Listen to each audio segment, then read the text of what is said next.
Let's talk about Luke chapter 15. Luke 15, if you have your Bible, Luke 15, we're going to spend the next couple weeks. Next week, we have a new friend to Canvas. She'll be speaking next Sunday. I'm so excited for you to hear her teaching. She's going to kind of do part 2 of this teaching that I'm going to start today in Luke chapter 15. Arguably, one of the most popular stories that Jesus has ever taught, the story of the Prodigal Son. And it's this powerful story that transformed my life. Some of you know this, but I actually when I was in high school, I used to be a rapper. And when I graduated high school, I went on tour, and my stage name was Prodigal. It was, some of y'all are laughing, don't judge me. It was awesome. But I own that name because this story meant so much to me. And it still does. Because it was this story where I realized that God's love was better than I ever knew. And that this God, this Father, loved me more than I could ever imagine. See, this was a struggle for me because my dad left when I was in junior high. And so when I first started going to church, even though my dad, he was visiting, dropped me off there, like, it was weird, but I remember going there and people being like, God's like your father. And I'm like, yeah, my dad left. So that metaphor doesn't really sink in, doesn't really work for me. Because if God's like that, then when will he leave? But what I realize is our Heavenly Father's nothing like my father. He's nothing like yours. And you may have an awesome father, but he's even better. This God is a father that pursues and loves and extends never-ending kindness to his children. And we're going to see that here in Luke chapter 15. So let's start the story. In Luke chapter 15, verse 1, it says this: tax collectors and other notorious sinners often came to listen to Jesus teach. And this made Pharisees and teachers of religious law complain that he was associating with such sinful people, even eating with them. Now, I just want to pause there because I don't know about you, I find that to be a glorious complaint, isn't it? Like the religious leaders, the Pharisees, they're looking at Jesus and the kind of people that he's having meals with, and the Pharisees look at Jesus and go, well, if you are the Son of God as you claim to be, and that means you're perfect, then why are you hanging out with such imperfect people? Such bad people, such people who they don't have it all together.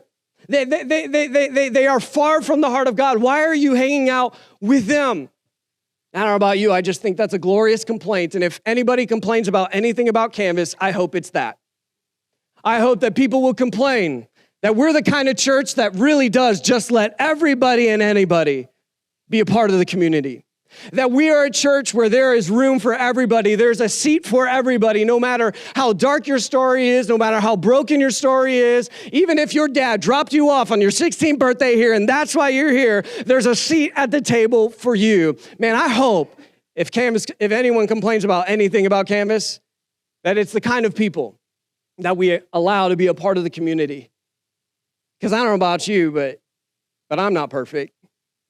And I get great comfort that Jesus seemed to love hanging out with people who were imperfect. In fact, Jesus seemed to like people who were nothing like him.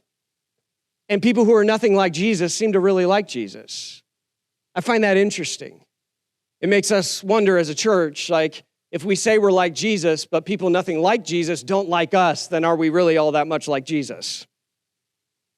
See, I believe that if we're really living like Jesus, then people who are nothing like Jesus should be drawn to you. Drawn to be a part of this. And so the Pharisees, man, they're complaining about Jesus, criticizing the kind of people that he is associating with, that he's eating with, that he's rubbing shoulders with. And we see that to the religious leaders, lost people equaled lame, equaled loser. To them, lost meant loser. But to Jesus, what we see is that lost equaled loved. That if you feel lost, if you are lost, to Jesus, he doesn't look at you and think loser. He looks at you and sees someone that he loves. And we see this story unfold. Jesus, he responds to the criticisms of the religious leaders, and he does so in the most Jesus-y way possible. He tells a story. I love that Jesus, he never really argued. He's just like, well, let me tell you a story. But you need to understand, whenever Jesus tells a story, he's always telling a story to tell us, or rather paint for us a picture of what God is like. So whenever Jesus tells a story, open your ears and open your eyes and be like, he's telling us, he's giving us clues as to what this God that he came to embody, that he actually is like. In Luke chapter 15, verse 11, he responds to the complaints and criticisms of the religious leaders. He says, to illustrate the point further, Jesus told them this story. A man had 2 sons. The younger son told his father, I want my share of your estate now before you die. So his father agreed to divide his wealth between his sons. Have you ever watched a movie or a TV show or read a book and something happened and you were like, I did not see that coming at all? I mean, that's what the audience's reaction would have been to Jesus here. As he begins this story about a father and a son, and the son shows up to his father one day and says, I want my inheritance like I want it now, before you die. Everyone in the audience, they would have been in shock to hear such a twist in the story. See, you need to understand what the son is really requesting here. He's not like a child asking for an advance on his allowance, but he is a grown man who's going to his father and saying, I want what you would give me after you died, but I want it now. In other words, what this son is saying to his father is, he's saying, I don't even want to wait for you to die. I'm not patient enough for that. I want what's mine, and I want it now.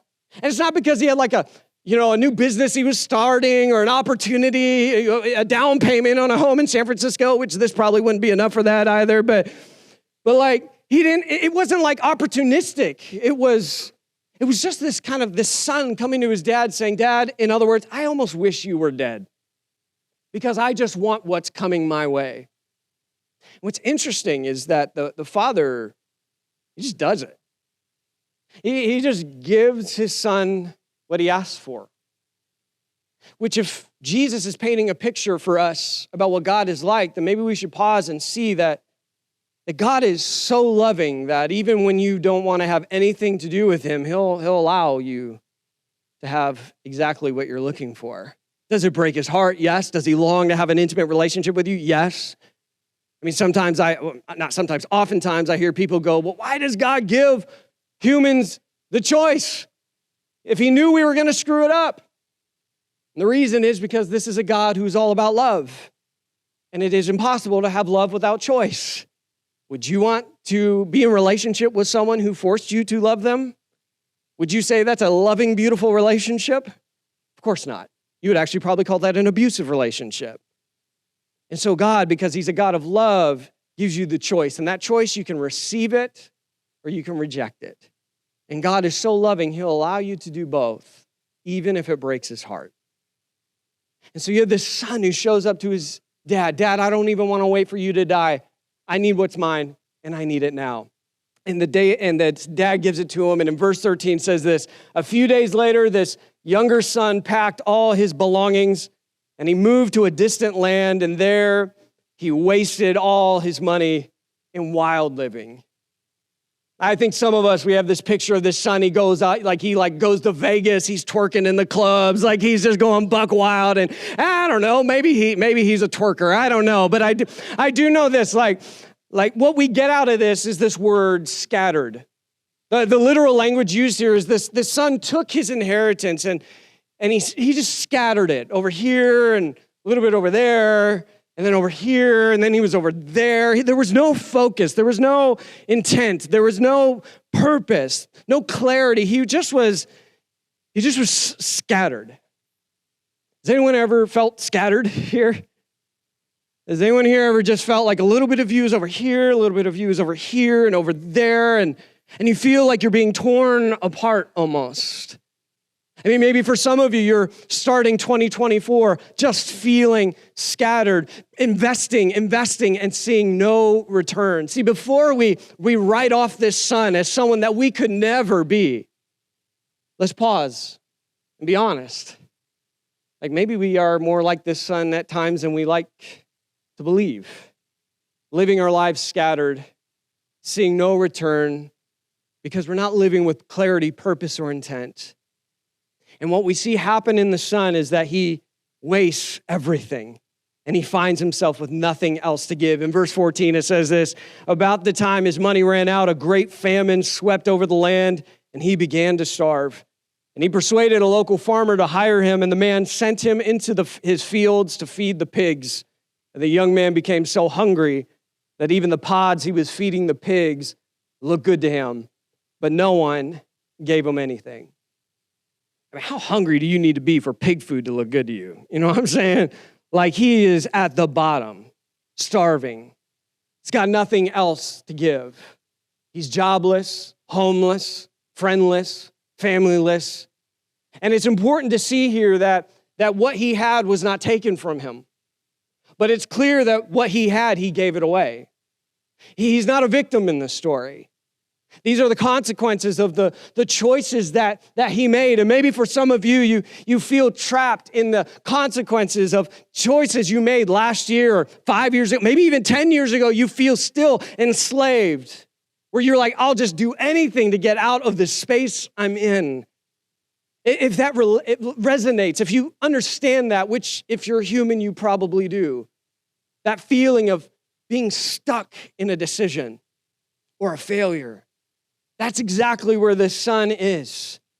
It's a story that many of us find ourselves in. And so finally, this son, though, he comes to a breaking point. You know, desperation, it's awful when you're feeling it, but sometimes desperation can be a blessing. I heard one person say desperation can lead to revelation. You know, desperation has this weird clarifying effect on your life, that when you're desperate, all of a sudden you just go, this is what I'm going to do, and you get real clear about your next steps. And that's what happens with the son. He's desperate. It says, when he finally came to his senses, he said to himself, at home, even the hired servants have enough food to spare, and here I am dying of hunger. I will go home to my father and say, Father, I have sinned against both heaven and you, and I'm no longer worthy of being called your son. Please take me on as a hired servant.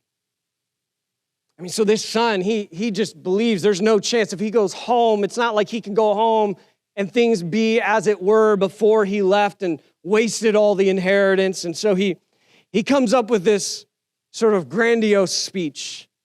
He's going to show up to his dad and he's going to say this speech that he's thought hard about. And he's going to basically beg his dad, would you take me in? I know probably not as your son, but at least as your hired servant. Which it seems interesting that he would think this, right? Like, why would, I don't know. I hope my daughter, Finley, if she ever, told me she wanted me to die and take my inheritance and then came back and was apologetic, that she would know I would receive her with open arms, I hope. But why was he not so sure about what that reunion would be like? Well, you got to go back to the world of Jesus, and it begins to make a whole lot more sense why the son is doing what he's doing. See, 2,000 years ago in the world of Jesus, there was this ancient practice called kazazah. Say kazazah. Kazazah. And it was, kazazah literally means the cutting off. And in the world of Jesus, if a child ever did what Jesus is saying this child did, and wasted all their inheritance and then tried to come home, the community would enact kazazah. And what would happen is, as the son or daughter or child comes back, when they're outside the boundaries of the village or the community would go out and meet the child there, and kazazah would require them to take a clay pot and smash it at the feet of the child. And that pot would shatter all over the ground in front of them. And that broken pot was symbolic of the relationship now between the family and the child and the community and the child. It was like the original cancel culture, right? It was the ultimate canceling. Like, you made this mistake, you will always live in this mistake, and there is no chance for you to ever return. And so this son, doing what he did, knows the return policy. Like, he knows what he's coming back to. He knows that as soon as the community gets word that this dad's son, who wasted everything, who told his dad he couldn't wait for him to die, is back, he knew kazazah would be awaiting him on the outskirts of town. And this is where the story gets really interesting. This is where people in the room would have been listening to Jesus be like, we know where this is going. We know how this ends. And then Jesus would flip everything they thought they knew on its head. In verse 20, it says this. Jesus continues. He says, so he returned home to his father, and while he was still a long way off, His father saw him coming. Filled with love and compassion, he ran. Everyone say, he ran. He ran. He didn't walk. He didn't jaunt. He didn't casually stroll. Jesus is intentional here, and he says he ran, which actually literally means, the word used here means he races. He runs as fast as he possibly can to his son. He embraces him, and he kisses him.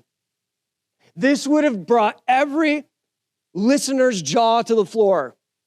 No one listening would have been like, that's a good dad. They would have been like, what's this dad doing? This makes no sense. No dad does this. No father runs after his son for a couple reasons. One, for a man in the Middle East, especially a man of prestige like this man would have been, in order for him to run like Jesus says he ran, he would have had to pull what was kind of like almost like a gown almost. He would have had to pull his gown up above his knees, exposing his legs in order to run, to race, to sprint to his son. And in Middle Eastern culture, even in many places today, for a man to reveal his legs like that would bring shame on that man. So people would see this father running, gown up, legs exposed, running to his son through town. And they would be like, what is this guy doing? Does he not know the shame? Does he not know he's embarrassing himself right now? And he shouldn't be embarrassed. His son should be embarrassed. So why is this guy taking on the embarrassment that his son rightfully should be carrying? But the father had no time to talk because he was racing to his son to get to him as fast as possible. And why else do you think that he was sprinting to his son as Jesus, as he saw him in a long distance, saw him away? Which, by the way, isn't it cool that this dad saw his son in the distance? And this father had such an intimate relationship with his son that he could tell it was his son just by the way he walked. This God knows everything about you, Jesus is saying. This God knows the intimate details about your life, and he sees you even when you think no one can see you. He sees you, and he's running towards you. But why did this father run? Why didn't he wait for the son just to show up? Why? We just talked about it. Kazaza. This father knew what was awaiting his son as well. If the community got to him first, then this son would be forever trapped in his shame, forever trapped in his guilt, forever trapped in his failure. And so what does this father do? He outruns Kazaza. He outruns shame. He outruns guilt. He outruns what was coming to the son from the rest of the community. I just find that to be just beautiful. That the father, he said, I'm not going to let shame catch my son. I'm not going to let guilt catch my boy. I'm not going to let failure get to him first. Those things might be fast, but watch me, I'm faster.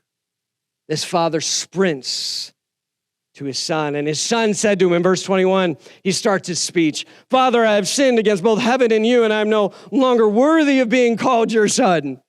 He doesn't know how are you, no, like, what are you doing, running towards me, just goes right into the speech. Which I wonder if Jesus is giving us a picture of what religion, or at least hollow, broken religion looks like. I think religion looks a lot like speeches. Like, are you practicing religion or are you growing in a relationship with God? And you know you're practicing religion when you think God cares mostly about your speeches. I remember when I was a new follower of Jesus, whenever I don't know, lose my temper, or, I don't know, do something that would be considered wrong, I'd be like, oh, God's probably mad at me. I'm going to give him like 24 hours to cool off, and then I'm going to go ask God to forgive me. Because I was still thinking about God as if he were me. God's better than me, thank God. He's better than you. He's better than anyone you've ever known or will know. His son, he's like, here's my speech. And I love the dad in verse 22. He doesn't even acknowledge it. He's like, yeah, whatever. In verse 22, he says, but his father said to his servants, quick, bring the finest robe in the house and put it on him. Get a ring for his finger and sandals for his feet. And kill the calf we've been fattening. We must celebrate with a feast, for this son of mine was dead and now returned to life. He was lost, but now he is found. And I love that Jesus said this at the end. So the party began. I love that Jesus, he's telling us what God is like. He's not only like a father who races after his children, but he's a father who likes to party too when they come home. I love that. Jesus, he's telling us something about God that we need to hear and see today, the simple, good news. Like he didn't say to his son, well, that was a good speech, could have been better. Okay, you could show up, you got to do your chores, you got to do more chores. Now we'll see how you perform. Let's talk in 3 months and see if your behavior has really changed, if you really mean it. He didn't do any of that. It's just simple. Welcome home. Let's party. Kill the fattened calf, put a ring on his finger and sandals on his feet. It didn't matter how far his son had gone. All that mattered to this father was that his son was home again. And I need you to understand that if Jesus is telling us what God is like and what the simple good news is like, then you need to know today that you may be so far from God, so far from his heart, so far from who God created you to be, and you feel it with every fiber of your being. But I want you to know that no one is too far for God. No one too messy for God. Because all that matters to God is that you would come home to his love again. Come home to his grace again. Come home to the life and identity and purpose that God has created you for. I want to figure out, how do I bring this down into our world and use an example of just like unconditional, unfiltered love. And the best thing I could think of is something that I was able to find. My middle sister was extremely troubled, brought a lot of drugs in the house. She ran away 6 times. I was in early junior high at this time. Ran away 6 times. One point, she was gone for 6 months. We didn't know where she was until police brought her to our doorstep. It was a really hard time on my family, so hard that it was really the main driver behind my dad and his wife and their kids moving away. And they moved to Kentucky. And I remember that my little brother, his name is Trenton, he loved my sister who had run away so many times. He just loved her. He just thought she was the coolest. And he wrote her a postcard. And this postcard was just so raw and beautiful, and it's just love. I want to read it to you because I found it. I put it on the screen here. This is what my little brother wrote, September, what does he say, 23rd, 2000. He says this: Dear Amber, that's my sister's name. Me, Devin, and Shannon really miss you. And this is after everything my sister had done. I mean, we're talking drugs, death threats, the whole 9. He says, I wish I saw you every day. Sometimes I miss you so much I start to cry. I wish you never ran away. It seems like you just went to heaven. Here in Kentucky, I'm great. How about you? Are you doing great? And then P.S., those kisses you gave me, I rubbed in, they'll be in me forever. I mean, isn't that beautiful? He had been through a really traumatic situation that my sister had put our entire family through. And his only response is, how are you? Those kisses you gave me, I rubbed them in forever. I wish you never ran away. If I could give you a picture of perhaps just a glimpse, and even this fails to capture how good God's love is. If I could give you a glimpse, it'd be a little bit like this. Like that God is looking at your life and you thought, man, if God sent me a postcard today, it wouldn't look like this. Friend, you're wrong. It would look a lot like this and a whole lot better. It would be a God saying, I love you. I know you ran away and I really wish you didn't.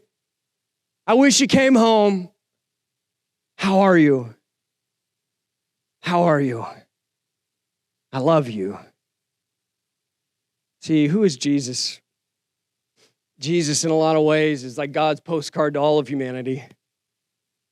That when we needed a savior and we needed help because we had made a mess of ourselves, God didn't send dogma or tradition or programs or complexities. He sent a person. He sent Jesus to share and show the whole world not only how kind this God is, but how God's kindness and love is available to each and every person who has lived and will ever live. If the band wants to come up.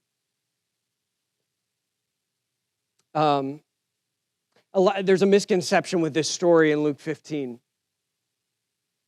And the misconception is, and I've been a pastor for over 16 years, and I've heard this story so many times. I'll tell you, over like 70% of the time, the story really becomes all about people running from God.